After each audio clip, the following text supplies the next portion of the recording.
안녕하십니까 성도 여러분. 오늘은 제10과 둘째 날 월요일입니다. 3월 1일이지요. 말씀의 제목은 고난받는 종의 시라는 제목으로 함께 말씀의 은혜를 나누겠습니다.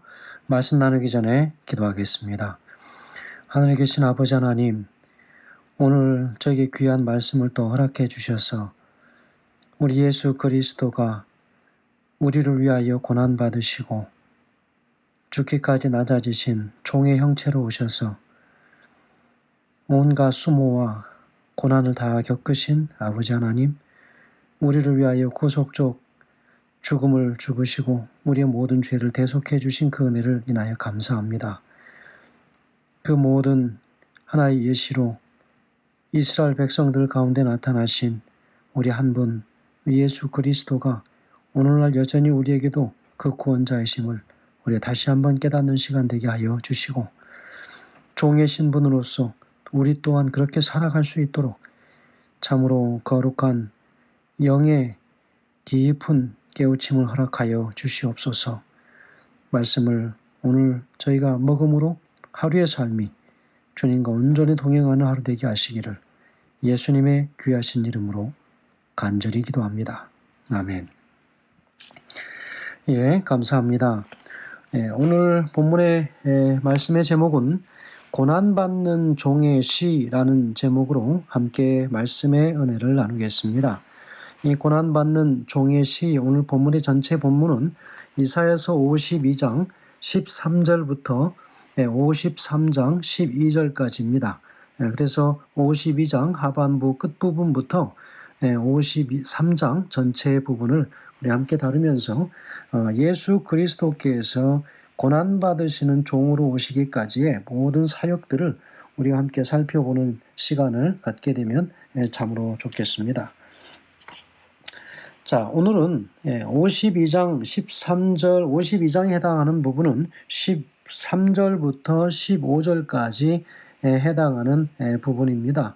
그래서 오늘 우리가 보는 부분은 고난받는 종의 시라고 하는 부분으로 알려져 있는데요. 특별히 고난받는 종에 관한 이 시, 이 노래를 네 번째로 부르는 그 노래입니다.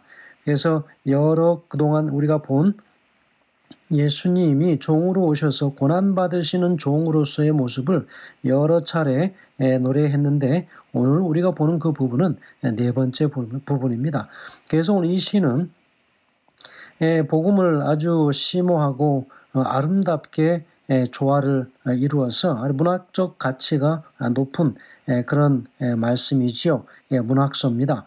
그래서 비록 짧은 이 말씀이지만 쉽구지만 그러나 그 속에 담겨져 있는 의미는 아주 깊은 의미라고 우리가 볼 수 있겠습니다. 그래서 오늘 특별히 이 말씀은 여호와의 종에 있어서 독특한 사역이 무엇인지를 설명하고 있습니다. 그래서 오늘 이 말씀에 특별히 네 번째 이 고난받는 종으로서의 노래의 이 부분에 서론 부분이라고 볼 수도 있겠습니다. 도입 부분이지요. 그래서 이 저자는, 오늘 이 이사야 선지자는 이 단락과 연결성을 끊어버리는 어떤 비연속적인 그런 방법을 썼습니다. 그래서 단번에 절정으로 진입하는 그런 문학적 구조로 말씀을 기록한 것을 우리가 볼 수 있습니다. 상당히 우리가 본대로는 단편적이고 반복되던 이 순환받는 이 종으로서의 그 모습을 생생하게 그리고 아주 구체적으로 표현하기 시작합니다. 그래서 오늘 이 말씀은 서론이 없습니다. 서론이 없고 결론을 먼저 제시하고 나서 본론을 제시하는 그 말씀입니다. 그래서 52장 13절부터 53장을 쭉 다 읽어보면 그렇습니다. 서론 없이 결론이 먼저 제시되고, 그리고 나중에 본론이 제시되어지고 본론을 이야기하는 모습을 보게 됩니다. 그래서 종이 그 사역에 완전히 그 사역을 이루는 일에 있어서 그분의 그 신분을 아주 고상한 신분을 먼저 설명합니다. 그래서 그리고 나서 종의 이 사역에 관한 내용 때문에 일반 백성들과 여러 주변의 열방이 놀랄 것이다. 그렇게 언급하고 있습니다. 그래서 메시아의 고난과 이 모든 이 승리에 대해서 가장 압축적으로 잘 보여주고 있다라고 볼 수 있겠습니다. 그리고 우리가 본문에 해당하는 이 부분은 아주 우리가 특이한 점들을 우리가 많이 볼 수 있습니다. 그 하나는 무엇이냐면 이스라엘 백성의 아주 그들이 놀라는 그런 모습, 그리고 또 다른 하나는 열방이 놀라는 그 모습을 우리가 볼 수 있습니다. 그래서 이스라엘 백성에 놀랐다라고 하는 그 전자에 해당하는 부분은 아주 심한 고통으로 외형이 참혹해진 그런 종으로 인한 놀라움입니다. 그게 14절에 나타나지요. 두 번째, 열방이 놀랐다라고 하는 이 후자의 이 부분은 이 종의 사역으로 인해서 복음의 확대로, 복음이 이제 더 먼 지역으로 확대되어져서 놀라는 그 모습을 보게 됩니다. 그게 바로 15절의 말씀이죠. 그래서 이 부분의 이 말씀들을 우리가 살펴볼 필요가 좀 있겠습니다. 그래서 자, 여기 이사야서 52장 이 말씀에 보면 14절, 이왕에는 그 얼굴이 타인보다 상하였고 그 모양이 인생보다 상하였으므로 무리가 그를 보고 놀랐거니와 라고 이야기하죠. 그래서 바로 심한 고통으로 인해서 그 외형이 일그러지고 참혹해진 종의 모습 때문에 놀랍니다. 그리고 두 번째 15절에 보면은 후에는 그가 열방을 놀랄 것이며 그랬지요. 그래서 열왕은 그를 인하여 입을 봉하리니 이는 그들이 아직 전파되지 않은 것을 볼 것이요 아직 듣지 못한 것을 깨달을 것임이라 하시니라 그렇게 기록하고 있습니다. 그래서 이 영광과 존귀로 나타나는 이 메시아를 소망했던 바로 이스라엘은 순환의 모습으로 오시는 종의 모습을 발견하면서 사실은 놀랄 수밖에 없습니다. 그들이 기대했던 그 메시아는 위대하고 힘있고 그 메시아가 오면 세상이 완전히 로마로부터 해방하고 그리고 바벨론의 이런 정말 지긋지긋한 포로 생활에서 해방하고 지상낙원처럼 살 것처럼 생각을 했었지만 그들이 생각했던 메시아는 전혀 그런 모습이 아니었다는 거지요. 바로 그 모습 이후에 예수님께서 오셔서 그리고 십자가에 죽으시기까지 모든 그 모습들 또한 그런 모습들이었습니다. 그래서 예수님의 가까이 있었던 제자들조차도 그런 예수님의 힘없고 나약해 보이는 모습으로 상당히 실망했었던 모습을 보지요. 상당히 제왕적이고 군주적이고 정치적인 예수님을 그들이 기대했지만 예수님은 완전히 나약하고 힘없는 낮아질수록 완전 낮아질 대로 낮아진 그런 예수님. 그들의 눈에 보기에는 아주 그 예수님은 힘없고 보잘것없는 그런 예수님처럼 보였습니다. 메시아처럼 보였던 것이죠. 그래서 그 예수님을 배반하고 도망가고 했었던 그 제자들의 모습을 우리가 보지 않습니까? 그래서 하나님과 무관한 상태에 놓여 있었던 바로 이런 이방인들은 메시아의 고난을 통해서 자신들까지 구원의 혜택이 주어진 것을 보면서 그들은 미가서 7장 6절에도 보면 아주 그 경이로움에 그들은 깜짝 놀라게 되지요. 그래서 이런 것처럼 하나님의 구원의 계획은 인간의 상상을 초월하는 지혜의 산물이 바로 산물로서 인류 온 이 세상에 향한 복음이 바로 그 메시아의 오심이 그들의 복음이 되는 것으로 이야기하고 있습니다. 이런 것처럼 오늘 우리는 이 하나님의 구원의 이 확실성 그리고 이 독특성을 좀 우리가 볼 수 있겠습니다. 출애굽을 진행하셨던 이 하나님께서는 바벨론으로부터의 구원도 움직이시죠. 구원도 행하시고 또 순환받는 종을 통해서 인류를 죄로부터 구원하십니다. 그래서 우리는 이런 사실들을 생각해 볼 때에 정말 그 하나님을 찬양하고 또 정말 감격해서 그분을 맞이하지 않을 수가 없게 되는 것이죠. 그래서 오늘 우리가 이 특별히 53장 부분을 우리가 좀 이제 보게 되는데요. 이 52장을 보았고요. 53장 부분은 특별히 종을 이제 배척하고 종이 고난당하고 1절부터 3절까지 보면 그 종으로 오신 그분께서 완전히 배척당하는 모습을 보게 됩니다. 그리고 4절부터 6절까지의 모습을 보면 종의 고난을 이야기하고요. 7절부터 9절까지 보면 배척당한 그 종이 어떤 태도를 취하셨는가, 그 취하신 태도를 우리가 볼 수 있습니다. 그리고 네 번째로 보면 10절부터 12절까지에 보면 이제 종이 승리하는 그 모습을 표현하고 있지요. 저는 여기서 여러 가지 부분들을 우리가 좀 볼 수 있겠지만 먼저는 특별히 이 종으로서 오셔서 어떤 사역을 감당하셨는지, 그리고 그 종은 어떤 여호와의 종의 성격이 어떤 성격으로 오셨는지를 오늘 우리가 좀 살펴보면 좋겠다, 그런 생각이 듭니다. 바로 우리가 52장 13절에서 15절까지는 사실은 서론적으로 종의 받을 고난을 예고했던 바로 이사야 선지자는 바로 이 53장에서 본격적으로 종의 모습을 아주 자세하게 설명하기 시작합니다. 그래서 종은 비천한 출신으로 탄생해서 온갖 멸시와 천대를 자발적으로 감수하고 끝내는 형벌을 받아서 돌아가심으로 인해서 백성의 죄악을 친히 담당하시는 그런 분으로 설명하고 있습니다. 그래서 이 내용들은 가장 완벽하게 그리고 그리스도의 일생을 표현한 것으로 볼 수 있겠습니다.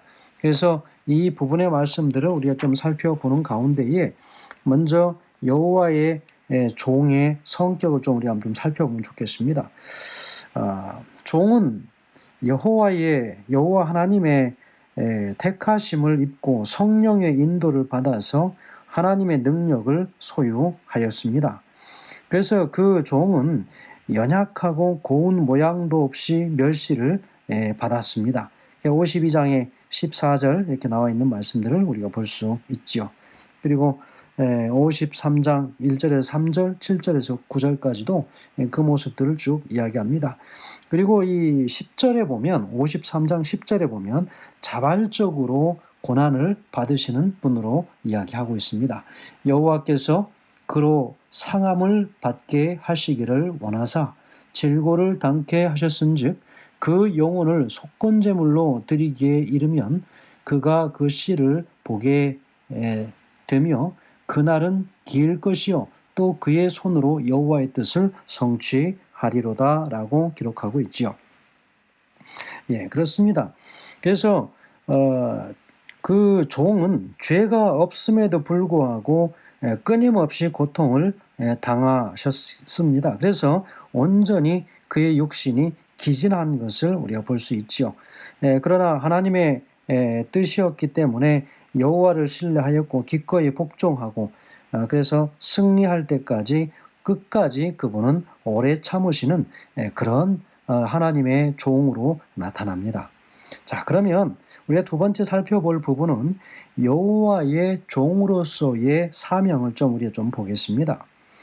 여러분, 종은 하나님을 버리고 반역을 일삼은 이스라엘이 회개하고 하나님께 돌아오도록 하는 임무를 부여받았습니다. 얼마나 힘들고 고통스러운 사역입니까? 반역을 일으키고 나간 사람들을 다시 불러들여서 회개하게 하고 그래서 그 하나님을 받아들이게 하는 그 역할을 하도록 오늘 이 종은 부름을 받았습니다.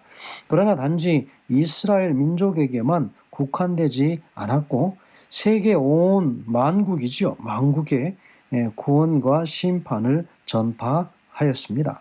그래서 이런 사명은 어떤 영웅적인 정복사역을 통해서 성취되는 것이 아니라 오직 순환과 형벌을 통해서 이루어지게 되는 것을 볼 수 있습니다.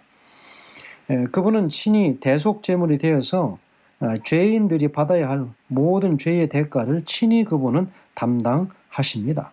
그래서 53장 4절에서 6절까지 그리고 8절에 있는 말씀이 바로 그 말씀 아니겠습니까?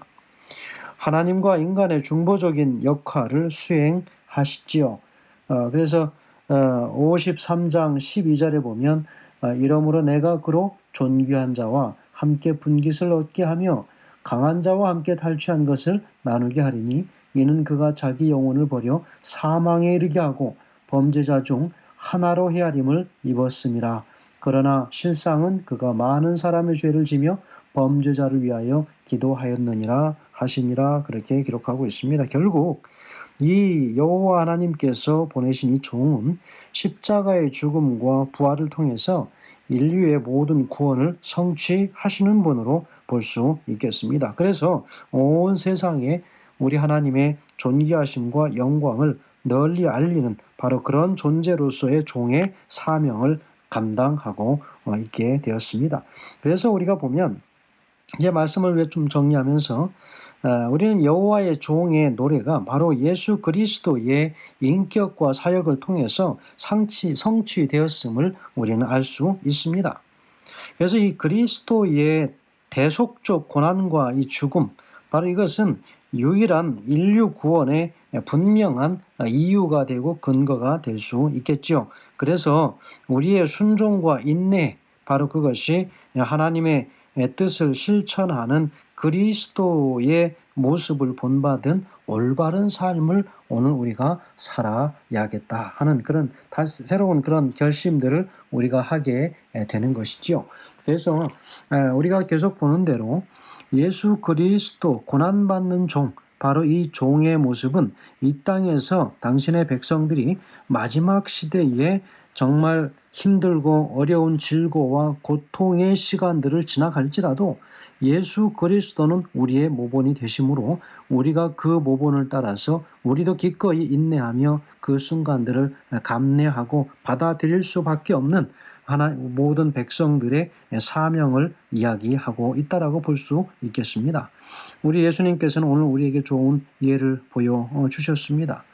그래서 말씀을 주신 대로 그분은 높임을 받으시기에 합당하시고 분명하시지만 그러나 그분께서는 기꺼이 이 땅에 종의 모습으로 오셔서 진정한 희생이 무엇인지를 보여주고 있습니다.